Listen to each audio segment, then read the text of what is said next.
travaille sur pas mal de matériaux différents. Une des principales applications sur lesquelles on travaille, c'est les films transparents conducteurs, c'est-à-dire des films qui sont à la fois transparents, qui laissent passer la lumière,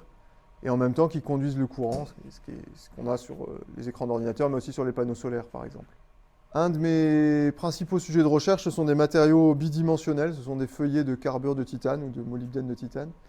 qui font quelques atomes d'épaisseur, et qui,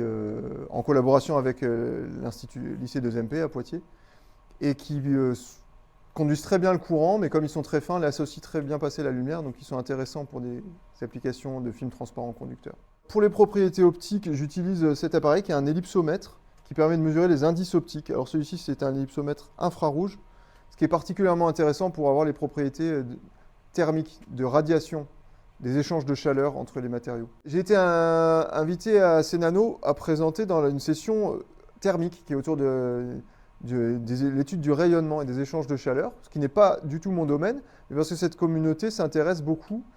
à connaître les indices optiques des matériaux dans l'infrarouge pour simuler le rayonnement thermique.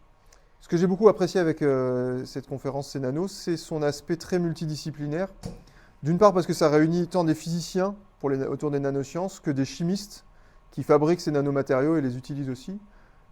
D'autre part, en ce qui me concerne, ça m'a permis de rencontrer la communauté du transfert radiatif, alors que moi je suis plutôt de la communauté de la physique des matériaux, qui sont assez distinctes.